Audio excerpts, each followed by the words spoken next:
Ya, chiquillos, vamos a ver hoy día una colita que se nos estaba quedando, que tiene relación con la promoción y el fomento, pero del estado funcional del adulto mayor, ¿ya? Nosotros vimos hace un tiempo atrás una clase que era promoción y fomento generalizado, o sea, de la salud en general, pero en esta oportunidad está enfocado específicamente a el estado funcional del adulto mayor.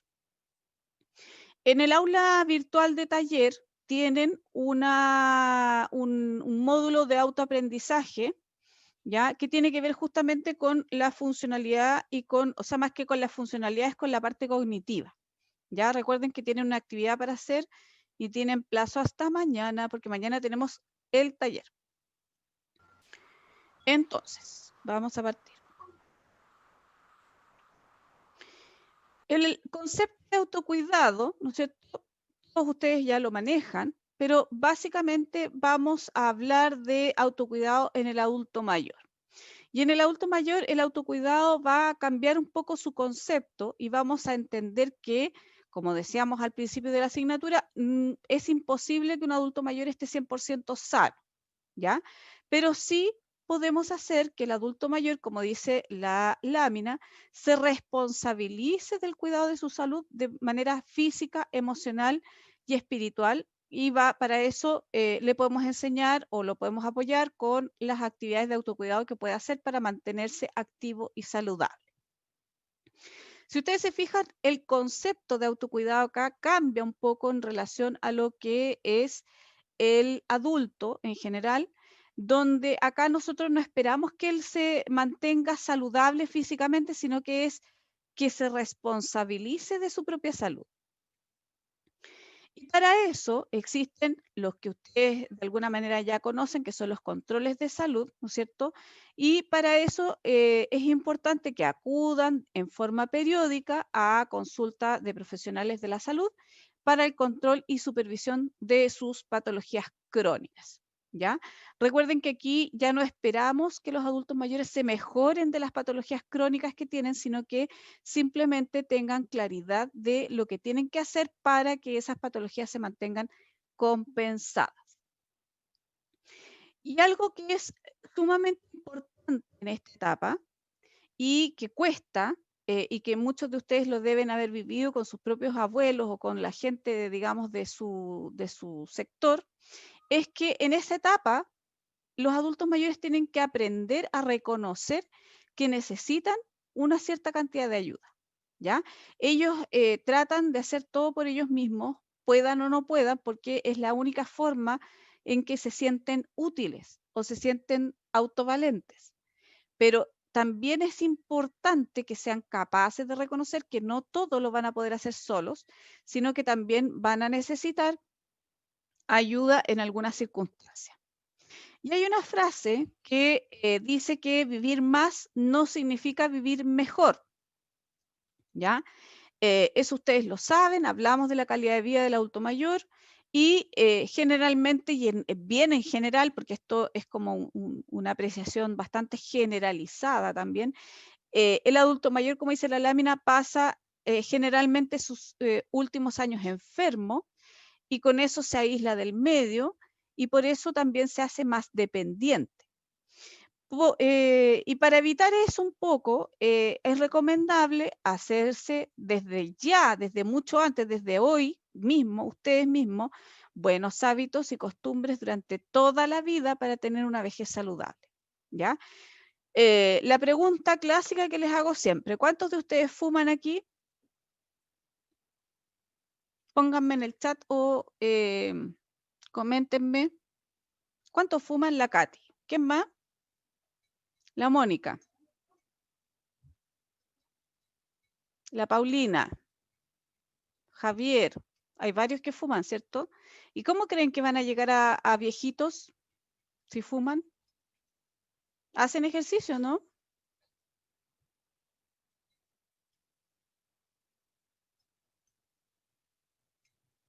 ¿Cómo creen que van a llegar adultos mayores? ¿Van a tener una vejez saludable o probablemente van a desarrollar patologías crónicas respiratorias? Horrible, dice Javier. Esa es justamente la parte que nosotros tenemos que empezar a trabajar desde ya. Acuérdense del enfoque de riesgo.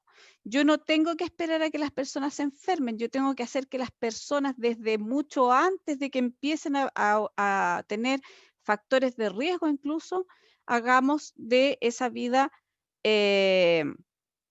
más saludable. Y eso se llama el fomento, ¿no es cierto?, de hábitos y estilos de vida saludables. ¿Ya? Sigamos. Entonces, para hacer del envejecimiento una experiencia positiva, ¿no es cierto?, que no sea, digamos, algo terrible, con enfermedades varias, descompensaciones, soledad y todo lo que ustedes ya saben, es deseable entonces que el adulto mayor sea lo más independiente, autovalente y con la mejor calidad de vida durante sus años mozos, como dicen los viejitos, para que cuando ya lleguen a enfermos, perdón, cuando ya lleguen a viejitos, no lleguen enfermos, ¿ya? Y aquí les hago un llamado a la conciencia de cada uno de los que tengo aquí presentes, porque lo más probable es que cada uno de ustedes va a tener una larga reflexión hoy día después de esta clase.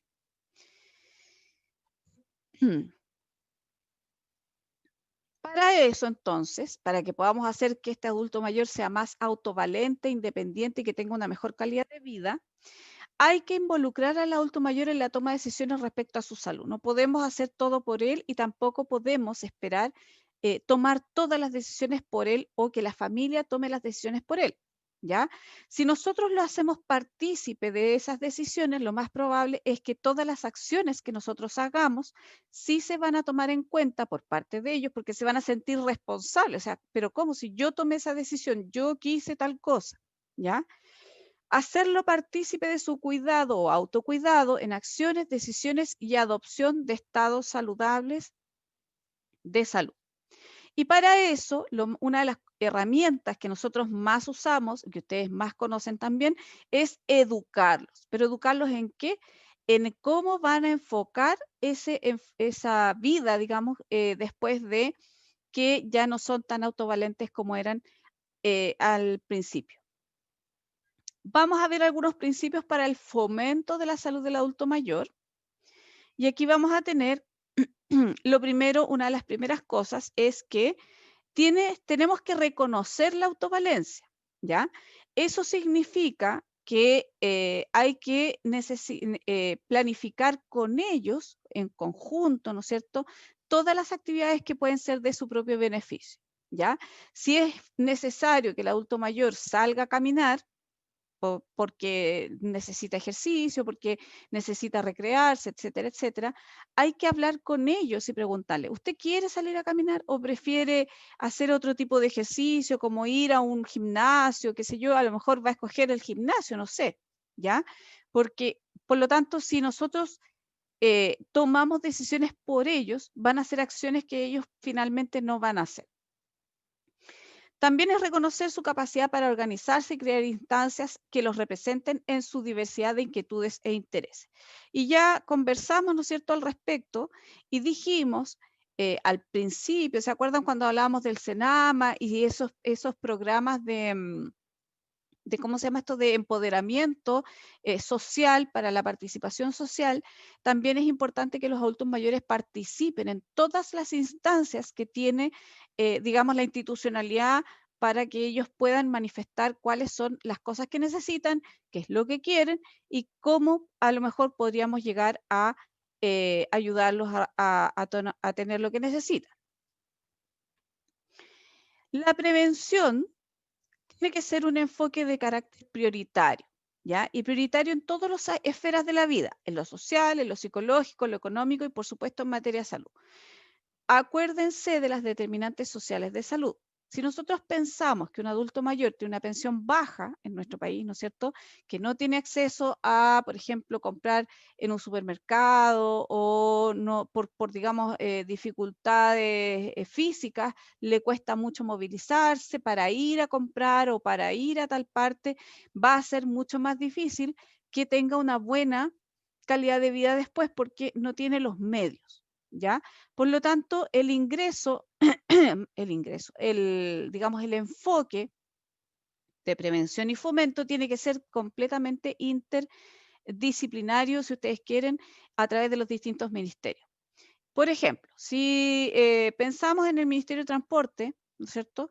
Podría ser perfectamente factible que rebajen la tarifa de los buses, ¿no es cierto? O de los microbuses o de las micros, como ustedes quieran llamarlo, para que los adultos mayores se puedan desplazar con mayor facilidad a hacer sus compras o a hacer sus papeles, sus cosas, etcétera, etcétera. Estoy inventando. Que tengan, por ejemplo, precio preferencial para todo lo que es recreación, que eso ya ocurre, ¿no es cierto? Tienen precio en entradas rebajadas al teatro, tienen entradas rebajadas al cine, etcétera, etcétera. ¿Ya? Por lo tanto, tenemos que ir pensando en todas las esferas de la vida para pensar también que cómo va a repercutir esa acción en, digamos, la vida que va a tener ese adulto mayor después. La prevención social y psicológica tiene un énfasis primero educativo, ¿no es cierto?, que implica a toda la población, desde la familia, el sistema escolar, los medios de comunicación social, y lo ideal es que cada uno de nosotros, ya también recibamos educación sobre el proceso de envejecimiento, o sea, que entendamos de alguna manera que todos vamos a llegar a viejitos y así empatizar de mejor manera, ¿no es cierto?, con el adulto mayor, pero además conocimientos sobre la forma de relacionarse con los adultos mayores. ¿Ya? Entender, por ejemplo, que pueden tener problemas neurológicos, que pueden tener problemas cognitivos, que van a pasar por etapas de la vida donde ellos van a querer ser, se ponen un poco más mañosos, por decirlo de alguna manera, reticentes a lo mejor de gente que no conocen, y todas esas cosas son un granito de arena para que la sociedad en conjunto vaya construyendo una sociedad un poco más amable para el adulto mayor. Y a su vez, los actuales adultos mayores deben recibir información y asistencia para su autocuidado. O sea, no solo vamos a trabajar con la población general, sino que también vamos a trabajar con el adulto mayor en sí, enseñándoles qué es lo que deben hacer para su autocuidado, cuándo acudir al médico, cómo tomarse los medicamentos, para qué sirve cada cosa, qué acciones saludables pueden hacer, recomendarles, por ejemplo, que participen en grupos de acción social o que tengan grupos de adulto mayor, etcétera, etcétera. Todas esas cosas son positivas para el adulto mayor. Y como yo les decía, las redes sociales, y aquí no estamos hablando de Facebook, ni Twitter, ni ninguna cosa, sino que estamos hablando de las redes de apoyo, ¿ya? Es importante asumir que lo preventivo, como enfoque prioritario, considera al adulto mayor en su contexto sociocultural y económico, ¿ya?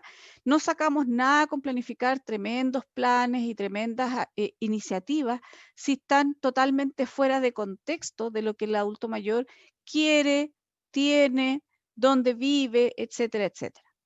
Ahora, si nosotros somos capaces de generar una propuesta, ¿no es cierto?, donde consideremos al adulto mayor en su entorno natural, en su contexto sociocultural y económico, como dice acá, le vamos a dar un valor agregado a esa propuesta, ¿no es cierto?, y lo vamos a hacer algo que realmente funcione.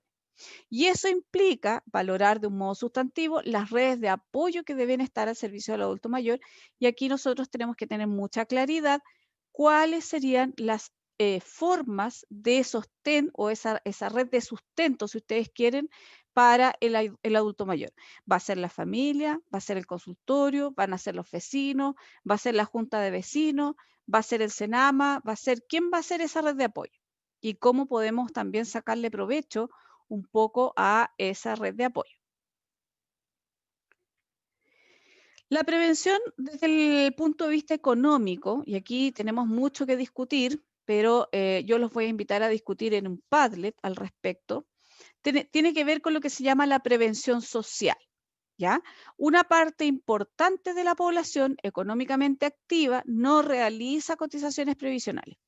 Y aquí un poco los quiero llevar al contexto actual, ¿no es cierto?, de lo que está ocurriendo, donde en términos de previsión social, muchos de los adultos, yo me excluyo porque yo no saqué mi 10%, sacaron su 10% porque lo necesitaban o porque, digamos, querían sacarlo, la razón que haya sido, pero básicamente sacaron su 10% de la AFP y eso significa una merma a largo plazo para su futura pensión, ¿ya?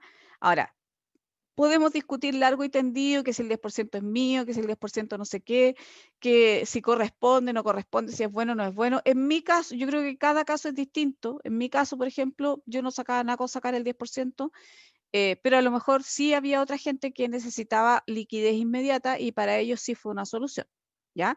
Pero básicamente tiene que ver con la cantidad de cotizaciones que uno va haciendo a lo largo de la vida. Mientras más cotizaciones ustedes hagan, mejor en teoría, ¿no es cierto?, debiera ser la pensión, ¿ya? No vamos a discutir si el sistema de pensión es bueno o malo. Sí, yo creo que hay que cambiar y modificar algunas cosas, sobre todo en términos del adulto mayor, que es lo que nos convoca hoy día. La mantención de las condiciones legales en la materia y la permanencia de las personas en esta situación por periodos prolongados provocará un perjuicio notable a sus posibilidades de acceso a una jubilación o pensión adecuada a sus necesidades en sus años de vejez. Y aquí voy a hacer otra pregunta al público presente.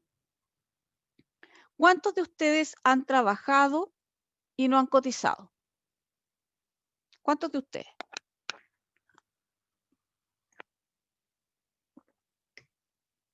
¿Cuánto tiempo trabajaste, Pauli? Y no cotizaste. Y Katy, la misma pregunta. Javier, creo que todos han trabajado y no han cotizado durante el verano, 6 meses. Ya, todas esas faltas de cotización, aunque sean trabajos chicos, aunque sean trabajos temporales, ¿no es cierto? De alguna manera se va sumando a la cotización final que ustedes tienen en su pensión, en la pensión final que ustedes van a tener.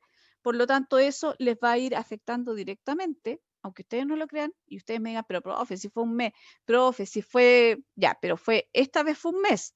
Próximamente usted no sabe qué va a pasar con su trabajo, si va a trabajar continuamente por mucho tiempo, ¿ya? O si va a tener que dejar de trabajar por A, B o C, o si se va a enfermar en algún minuto y no va a poder trabajar más, no lo sabemos. Por lo tanto, como no lo sabemos, todo suma, ¿ya? Así que ojo con eso, para que pongan más atención a sus pensiones. A nivel de políticas de Estado, un gran avance es la descentralización, ¿no es cierto?, de la autoridad, y en ese sentido también significa descentralizar la fiscalización de parte de la autoridad sanitaria, en el caso de, por ejemplo, los LEA, ¿ya? La flexibilidad en el diseño de las políticas, ¿ya? Que también va a permitir que como está más descentralizado, cada lugar donde se hace una política pública se puede establecer de acuerdo al contexto puntual de ese lugar, y la subsidiariedad del Estado en términos de bienes y servicios a disposición del adulto mayor. Y era un poco lo que yo les explicaba cuando les hablaba del Ministerio de Transporte, por ejemplo, que puede subsidiar una cierta parte del pasaje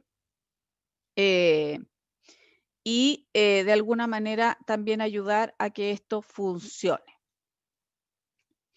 Guillos, antes de seguir, si se me corta el Zoom, vamos a usar el mismo link para reingresar, para terminar esta clase y poder hacer la actividad que nos falta, ¿ya? Vamos a recordar que hay cosas importantes: fomentar la participación social, programas específicos de acción y prevención para el adulto mayor, fortalecer la integración de la familia en el cuidado del adulto mayor y la recreación, y todas estas cosas que están aquí, que ya las vimos largo y tendido, van a fomentar la autovalencia y la autonomía del adulto mayor, ¿ya? Y aquí con esto ya estamos terminando las PPT, pero para que hagamos la actividad, un adulto mayor que participa de su cuidado enlentece el deterioro y los signos de envejecimiento, permite una vejez más feliz y productiva, y también es importante educar sobre las medidas básicas de autocuidado de acuerdo a los signos físicos, psíquicos y sociales que se presentan a esta edad, ¿ya? O sea, hacer una política pública bajo un contexto determinado. Entonces, y aquí yo los invito a meditar esto. Si nosotros tenemos hábitos saludables en la niñez, vamos a tener una mejor vejez y más saludable.